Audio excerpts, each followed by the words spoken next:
Olá, boa tarde. Você acompanha agora notícias do Brasil e do mundo desta terça-feira.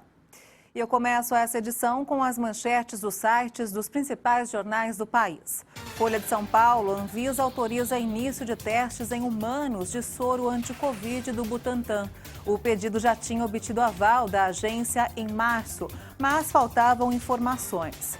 E agora o Estadão: empresas prevêem volta ao escritório em 2022 e adotam trabalho híbrido. Segundo pesquisa, 87% das companhias manterão trabalho presencial e remoto.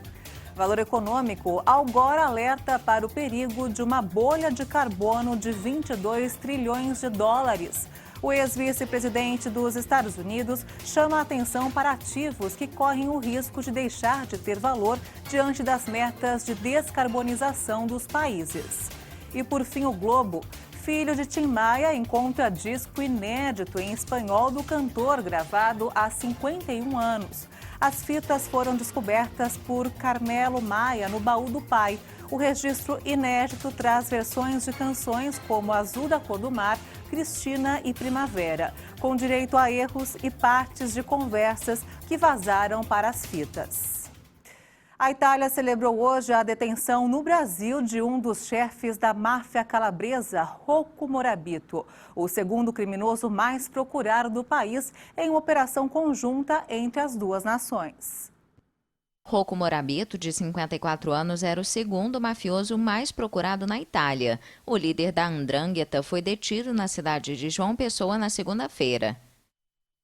Agradecer em especial aqui a presença dos nossos colegas italianos, que realmente o que fez diferença nessa investigação foi justamente a cooperação internacional, justamente com base nessa troca de informações, de inteligência, de dados entre a Polícia Federal e a polícia italiana, nós conseguimos justamente êxito nesse trabalho que levou ontem à concretização desse grande alvo.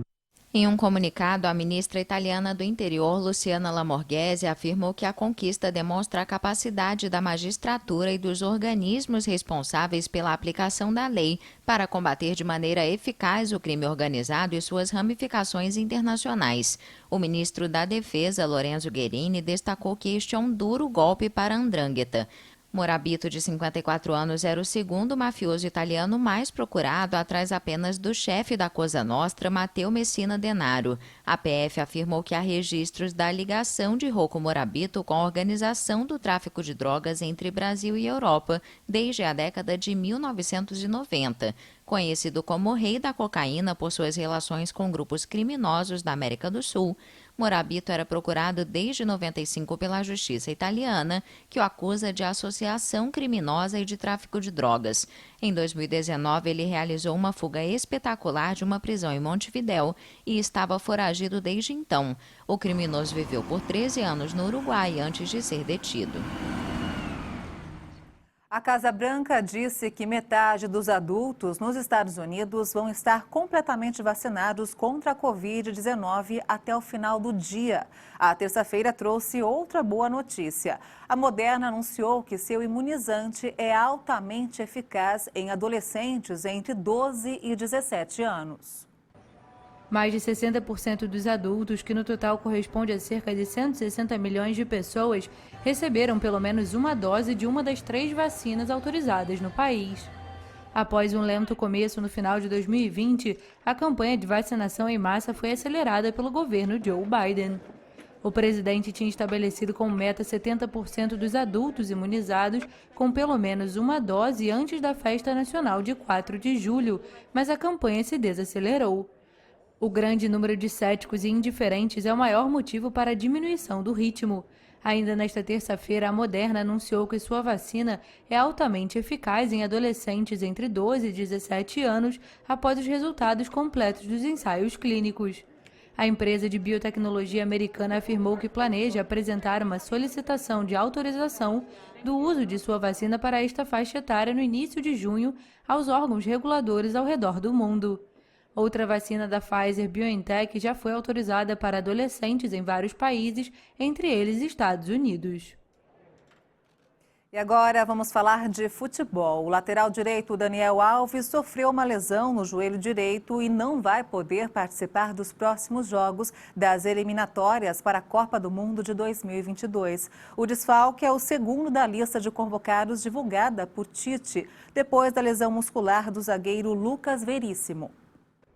O lateral direito Daniel Alves, jogador com mais títulos da história, vai perder os Jogos do Brasil nas eliminatórias sul-americanas para a Copa do Mundo de 2022 contra Equador e Paraguai em junho. A Confederação Brasileira de Futebol informou nesta terça-feira que ele vai ficar fora das partidas por causa de uma lesão no joelho direito. O jogador experiente de 38 anos não vai conseguir se recuperar a tempo. Recém-sagrado campeão paulista pelo São Paulo, Alves era a principal novidade na convocação de Tite para os jogos contra os equatorianos no dia 4 de junho em Porto Alegre e contra os paraguaios dia 8 em Assunção. O capitão da seleção, que conquistou a Copa América em 2019, voltou a vestir a amarelinha após 1 ano e meio sem ser convocado e depois de uma boa atuação no tricolor paulista. Alves será substituído por Emerson, de 22 anos. O jovem já havia sido convocado pelo técnico da seleção olímpica André Jardine para os Jogos Preparatórios de Tóquio contra Cabo Verde e a seleção sub-24 da Sérvia, nos dias 5 e 8 de junho, respectivamente, em Belgrado. O desfalque de Daniel Alves é o segundo da lista de 24 convocados divulgada por Tite. O zagueiro Lucas Veríssimo foi substituído por Felipe depois de sofrer uma lesão muscular. O Brasil também não terá o meia do Barcelona Felipe Coutinho, que se recupera de uma lesão no menisco sofrida em dezembro. Liderada por Neymar, a equipe de Tite começa no dia 26 de maio em Teresópolis, no Rio de Janeiro, os preparativos para os duelos das eliminatórias. Logo depois começa a se preparar para a Copa América. E essa edição termina aqui. Você acompanha outras informações durante a nossa programação. Obrigada pela sua companhia. Tchau.